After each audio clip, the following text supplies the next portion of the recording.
Hi, pre-calculus. This is the notes for graphing polynomials. So you have the steps written here. Feel free to write these down if you'd like. But we're going to factor if we need to, if it's possible. We're going to identify the zeros and the multiplicities. We're going to sketch a graph using the roots in particular, and we're going to label the y-intercept. So for this first one, the first step is to factor if necessary. I know that this parenthesis is already in its smallest piece, but I see that this has three terms, a trinomial. So I'm going to try using the magic X to see if there's anything that multiplies to get 3 and adds to get 4. I know multiplies to get 3, adds to get 4 would be 3 and 1.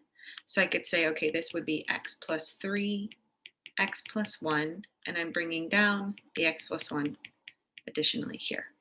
Right, so that's my first step, factoring. Second step is to identify the zeros and their multiplicities. So I know the zeros are going to be whatever would make this equal to 0. So I would say, okay, that's x equals -3 because -3 plus 3 make that 0. I know that this would be x equals -1 as well as this is x equals -1. Since this is listed in two factors, that means it has a multiplicity of 2. So I'd say x equals -1, multiplicity, I abbreviate with m, multiplicity 2. This means this is a double root. Right? So I have my first one here, and my other root is here, and this is a single root because it's only listed one time. So that is my single root. So I've identified the zeros and the multiplicity. Step 3 is to sketch the graph. So sketching the graph, I'm going to put a single root at -3, and I know there's a double root at -1. In some instances, it helps me to note that the double root is there by putting an x there. That's not a super mathematical thing. That just helps me to think, okay, if I hit that, I'm not going to go through it. I'm going to bounce off of it. I know that this is positive, like the equation overall is positive. If I was to multiply all the factors together, my leading term would be x squared times x, which would just be x to the third power. So I know this is a cubic function, it's positive. So since it's positive, at the end, it's going to go up, right? At the end, it's going to go up. From there, I'm just going to trace through. So I know this is a double root. It's going to bounce. It has to go through this point and keep going. So it will look like this. And you can see that cubic shape goes up and down and up again. And then the last piece here is we want to label the y-intercept. Notice the y and the y-axis is not labeled here. We're sketching, we're not working on drawing a perfect graph, but I can find my y-intercept by looking particularly, I'm going to erase, oops, let me go ahead and erase this section here. I can look particularly at the constant term in my function.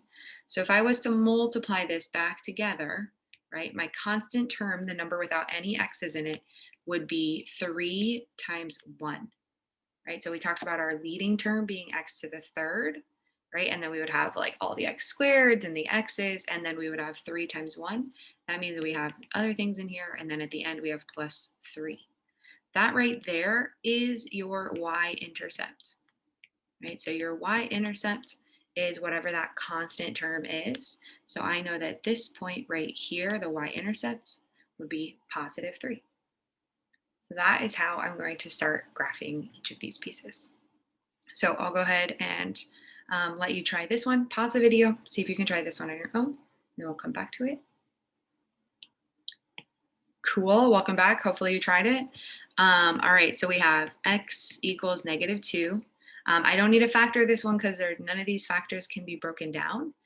So x equals -2. I do see that third there to the power of 3. So I know that this is multiplicity of 3, which means this is a triple root. It's going to look like a function, like a cubic function. It's going to flatten out there. And then I also know that this is x equals 5. That's a single root there. So I have a root at positive 5 and a triple root at -2. All right. I know that overall this is positive because there's not a negative in front of an x here. So I have x to the third and x by itself, so that would be x to the 4th power. It's positive x to the 4th, so at the end it's going to head up. Right? The end is going to head up. This is a single root, so I'm coming through here. I know it has to hit this. It's going to flatten out there and then come back up here. So I see that triple root right here and a single root right here. So that is what this function is going to look like. For my y-intercept, I'm going to think about what is being multiplied here.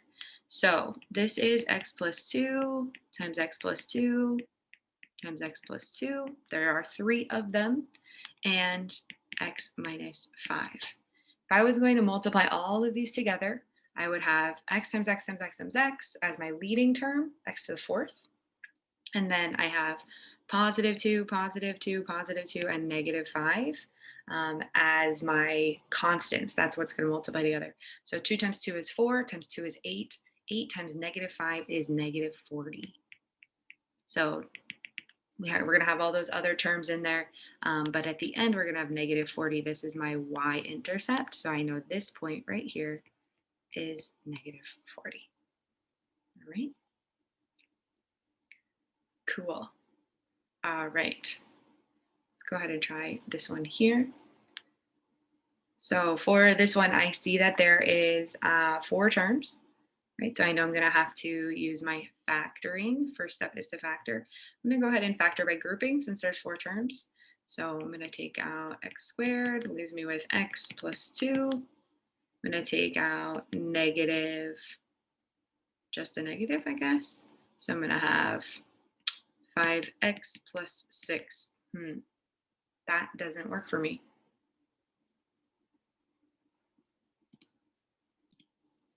That doesn't work for me, and that's because I have a typo here. Sorry, y'all. Go ahead and take out this 5. It should be a 3. Sorry about that.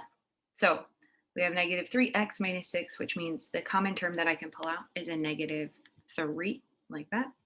And I'm going to go ahead and have x plus 2 left over. That is much more helpful to me. So since I have a common term of x plus 2, I'm going to pull that x plus 2 out. What will be left over is x squared minus 3. X squared minus 3. 3 is not a perfect square, so it's going to be challenging to factor that out anymore. So I'm going to go ahead and solve each of these for their roots. So I would have x equals negative 2 here. It's going to be one of my roots.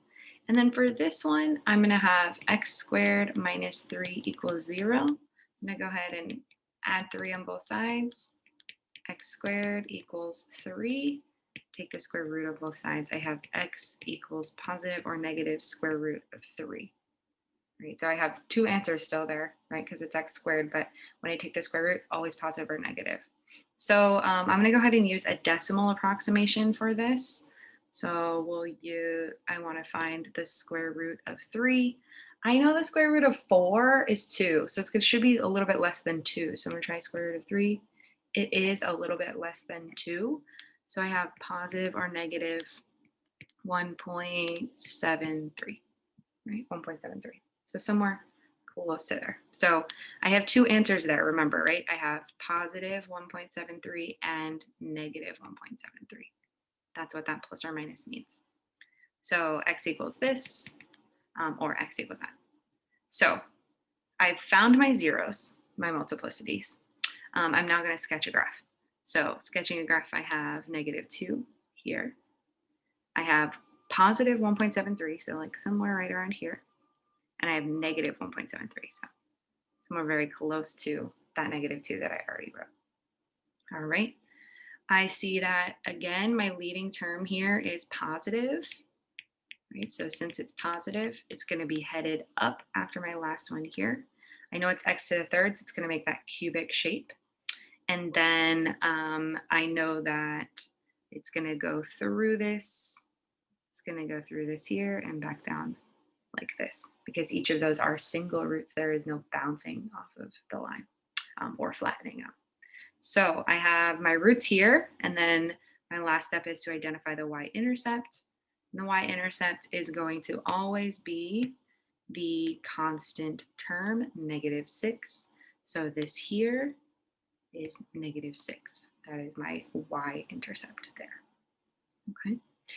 If you want to see what the graph actually looks like this is just a sketch, you can go ahead and type it in.